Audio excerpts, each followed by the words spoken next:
सत्य तो यही है कि सब यात्राएं झूठी, अंतर यात्रा भी। सत्य तो यही है कि तुम जो हो वह पर्याप्त है, वह पूर्णता है। तुम जहां हो उससे कहीं अन्यथा नहीं होना है। जैसे हो वैसे ही होने में निर्वाण है।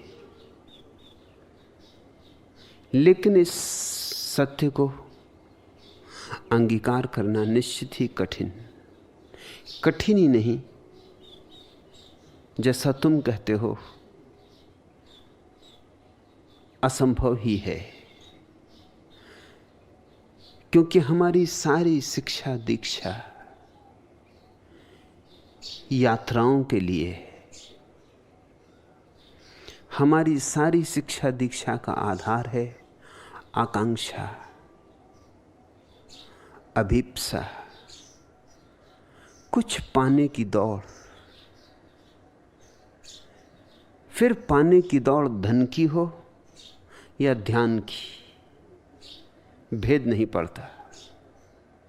फिर पाने की दौड़ पद की हो या परमात्मा की, भेद नहीं पड़ता। हमारे मन को अड़चन नहीं आती। मन कहता है कोई फिक्र नहीं, पद नहीं पाना है, परमात्मा तो पाना है। पाने की भाषा कायम रखो और मन राजी है। पाने की भाषा मन को जचती, क्योंकि मन पाने की भाषा के सहारे ही जीता है। मन यानी भविष्य। पाने की आकांक्षा तो भविष्य में ही पूरी हो सकती है, अभी और यहीं तो नहीं। अभी और यहीं तो मन के लिए कोई अवकाश ही नहीं बचता। मन को गति करने के लिए स्थान नहीं बचता। मन को चाहिए थोड़ी जगह, आपाधापी करे, भागे दौड़े, तो मन राजी है। लौकिक लक्ष्य हो तो, अलौकिक लक्ष्य हो तो मन राजी है। तुम कुछ पाने के लिए दौड़ते रहो। मन इस तक के लिए राजी है कि तुम अमन की साधना करो, मन से मुक्त होने की साधना करो। मन इसके लिए भी राजी। मन कहता है कुछ करो, कुछ किए चलो, क्योंकि मन जानता है तुम कुछ भी करोगे तो मन बचेगा। करने में मन का बचाव है, सुरक्षा है। करने में मन का पोषण है। इसलिए मैं भी, तुम जब शुरू मेरे पास आते हो तो अनिवार्य रूपेण मुझे तुम्हारी भाषा बोलनी पड़ती। तुमसे मैं कहता हूं पाना है परमात्मा, पाना है आनंद, पाना है मोक्ष निर्वाण। मगर सच पूछो तो वह केवल तुम्हें टिकाए रखने का उपाय है।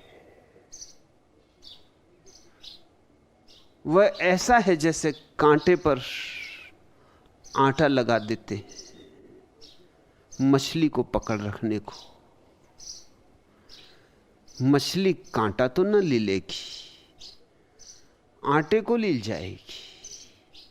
आटे के साथ कांटा भी भीतर पहुंच जाएगा, और कांटा भीतर पहुंच गया तो मछली फंसी। तुम्हारे मन को जरूरत है आटे की,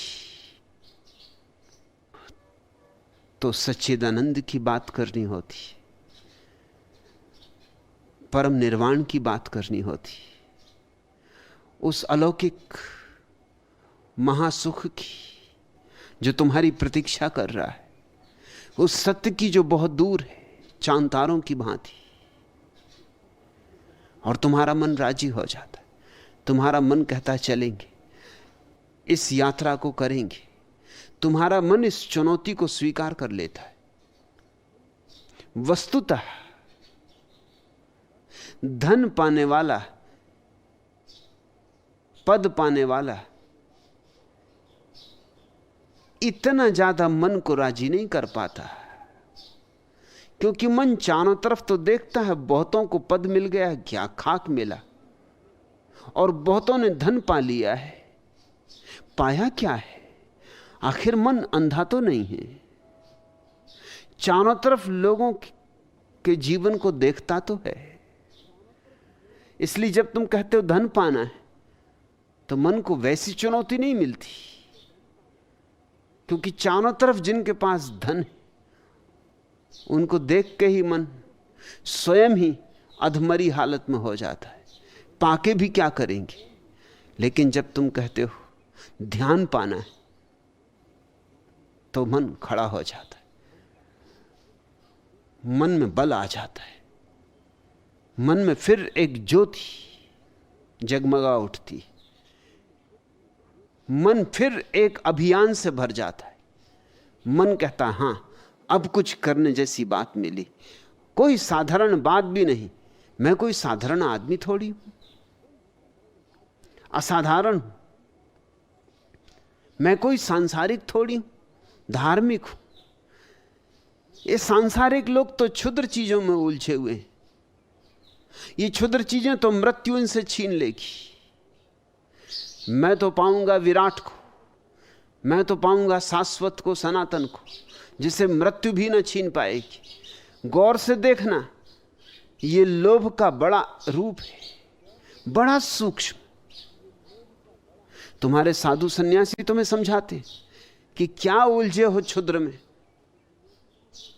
अरे शाश्वत को खोजो, जिसको न चोर चुरा सकते, न डांको लूट सकते, न मृत्यु छीन सकती, आग जिसे जलाती नहीं, ना हम दहति पावका, शस्त्र जिसे छेद नहीं सकते, नैनम छिदंती शस्त्राणी, कुछ ऐसा खोजो। और तुम सोचते हो कि बड़े अध्यात्म की बात हो रही, और मन तत्पर हो जाता है, मन इस चुनौती को स्वीकार कर लेता है। जितना ऊंचा शिखर हो, मन को उतना ही आकर्षक लगता है, जितना दूर का हो उतना आकर्षक लगता है, क्योंकि काश पहुंच पाऊं तो मैं अद्वितीय हो जाऊंगा। क्या मजा है धन पा लेने में, मजा है तो बुद्ध होने में, क्या मजा है पद पा लेने में, मजा है तो जिन होने में, क्या मजा है कि चार लोगों ने तुम्हें जाना और फिर मौत आई और सब यूं मिट गया जैसे पानी पे खींची लकीरें मिट जाती। मजा है तो कृष्ण होने में, क्राइस्ट होने में, सदियों सदियों तक गूंजते रहते नाम, युगों युगों तक पूजा चढ़ेगी, नैवेद्य चढ़ेगा, फूल चरणों पर गिरेंगे। जरा गौर से देखना, मन बड़ा चालबाज है। मन कहता है यह बात करने जैसी, इसलिए आध्यात्मिक यात्रा की बात मन को जज जाती। मैं भी तुमसे आध्यात्मिक यात्रा की बात करता हूं, मगर मेरे हिसाब में वो सिर्फ आटा है। अजित सरस्वती, एक बार तुम फंस गए, फिर असली बात कहनी ही होगी, और असली बात कठिनाई में डालेगी। असली बात बड़े द्वंद्व से भर देगी। आज नहीं कल, जब मैं देखूंगा अब तुम उस जगह आ गए जहां असली बात कही जा सकती है, फिर भी तुम लौट ना सकोगे। तुम इस बिंदु पर आ गए जहां से लौटना असंभव है, तब तो मैं तुमसे कहूंगा ही कोई यात्रा नहीं। परमात्मा गंतव्य नहीं है, तुम्हारा अस्तित्व है।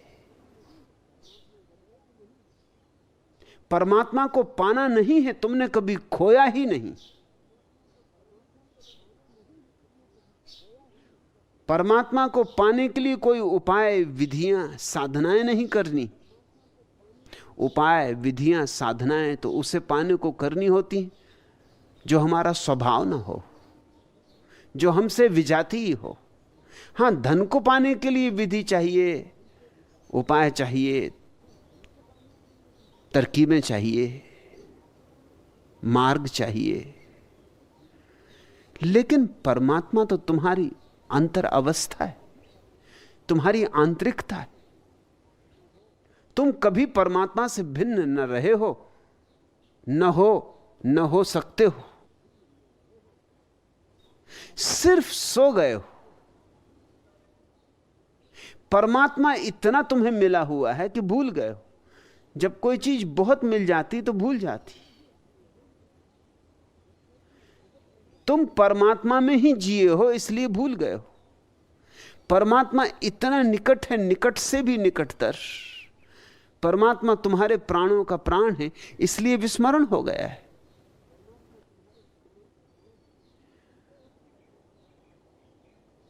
परमात्मा को इसलिए नहीं भूल गए हो कि परमात्मा बहुत दूर है। परमात्मा को इसलिए भूल गए हो क्योंकि परमात्मा दूर नहीं। दूर के तारे तो दिखाई पड़ते रहते।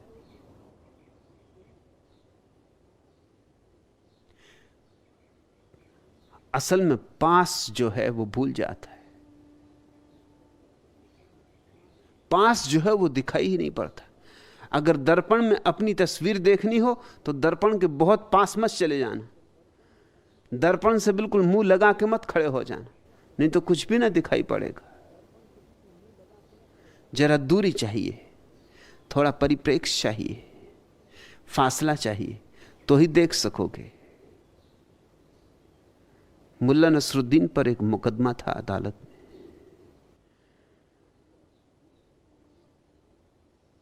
उससे पूछा गया कि यह हत्या हुई, उस समय तुम कितनी दूर थे? उसने कहा 17 फीट 9.5 इंच। मजिस्ट्रेट भी चौंका, पूरी अदालत भी चौंकी। मजिस्ट्रेट ने कहा ऐसा मालूम होता है कि तुम्हें पहले से पता था क्या हत्या होने वाली? क्या नाप के खड़े हुए थे? जिंदगी हो गई मुझे अदालत चलाते, ऐसा कोई उत्तर देने वाला नहीं मिला कि 9.5 इंच। इंच इंच का हिसाब रखो। और अंधेरी रात थी और वहां कोई ज्योति भी नहीं थी, कोई लालटेन भी नहीं थी। अंधेरी रात में तुम्हें साफ साफ दिखाई पड़ गया, इतना साफ कि तुम इंच इंच का हिसाब रखे हो। तुम्हें कितने दूर तक अंधेरे में दिखाई पड़ता है?